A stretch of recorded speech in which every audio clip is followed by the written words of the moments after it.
Hey, good afternoon, Justice Seekers. It is a little bit after 2 on Friday, October 7th.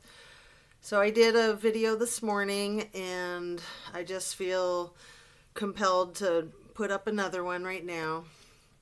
This whole thing with these, fire surveillance footage, it's not adding up. I'm sure I'm not the only one that thinks that, but these are a couple of things that I wanted to point out right now.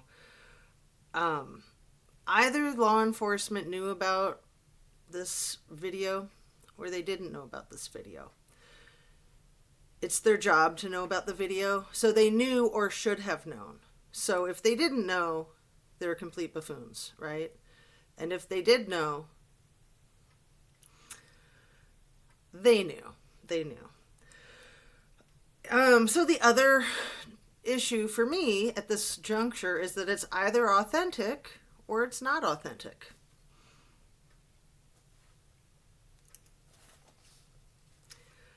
I'm sick of the clusterfuck. I'm sick of them trying to bamboozle the public.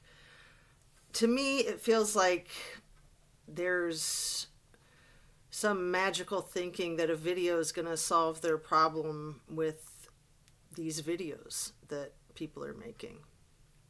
I think that they're really concerned about these videos that people are making because they make sense and they have the capacity to, they're out there in the public arena. Anybody can watch them and think for themselves. So, something I wanted to point out, I've said it once before, but a lot of people know this, a lot of people don't. Small towns are much easier to corrupt than larger towns or cities. Just something to keep in mind. It sounds like John Podesta lives in this small town. And, people these days love to say, make it make sense. And I love that. I think it's a cute little saying. But you cannot make sense of crazy, right? I've said that before. It's like hitting your head against a brick wall. You're never going to make sense of the crazy. So, trying to comprehend how so many people would stay silent in this town is actually pretty easy. If they know that there was foul play and that Kylie's dead, they also know that if they were to say anything, step out of line, they could be next, right? Pretty straightforward. So, another thing I wanted to mention, because my mother passed away a few months ago and we had a natural burial for her. She had thought she would want to be cremated, but she didn't know that the laws would change in our state and that we could do natural burials. And I was going to look up the laws in California to see if they do natural burials there, because I think it seems alarming to most of us that anybody would go ahead and burn the remains before things are wrapped up, to put it nicely. So in my opinion, everything I say is my opinion only, and it's surely for the sake of speculation and conversation, discussion, education, entertainment.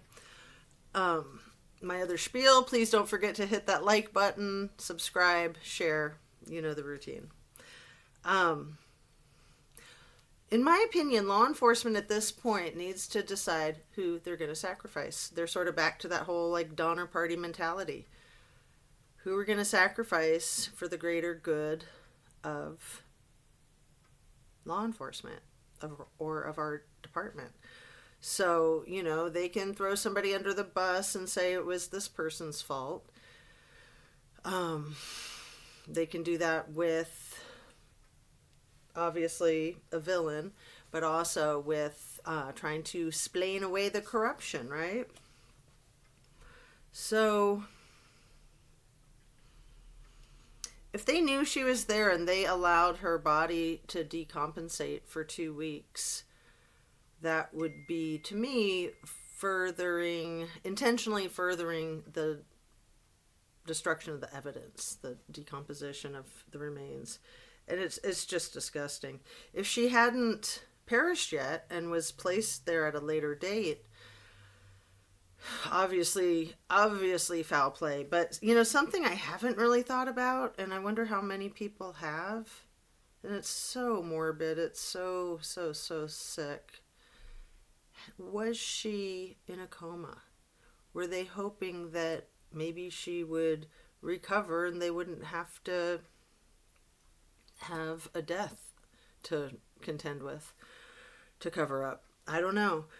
I've often thought that she was likely in a coma, at least temporarily, for a few hours, with having been in a fight or drugged. It has, I guess you could say that's been my intuition, that she was probably unconscious but not dead at some point, but not asleep. So, again, I want to quote Orion Upchurch. This whole thing makes my brain hurt. It hurts my heart. It really does. At the same time, I can't stop thinking about it. It needs to be resolved. It's a public safety issue, right? So, on that, let's try to have a good weekend. It's Friday afternoon. Time to spend time with our friends and family and take care of ourselves and hang out with our pets. So drink your water, eat your protein, eat your fruits and veggies, and just get lots of rest. And let's get this case solved. I mean, it's going to solve itself eventually. Hopefully it won't go down on the official record as a pile of garbage, right? Hopefully what goes down on the official records is what actually happened. So we have yet to see. I don't have a whole lot of hope that that will happen, but I think it's possible. And especially with all of us, trying to chip away at it. So keep it up, people. Keep up the good work. You watching these videos and commenting, believe me, it's more important than the making of the videos, really. I mean, if I was just making a video and nobody watched it and nobody commented, it'd be like in a black hole, right? I mean, it'd just be me and my video. You are seriously what make it. So thank you. God bless. Have a great weekend. I'm thinking I'll probably have one of these in the morning. I didn't want to do something long. I like to try to keep them short. And we have lots of other people who are doing the deep dive into dissecting this, that, and the other. So I try to keep mine brief, cliff notes. Thanks again, and take care.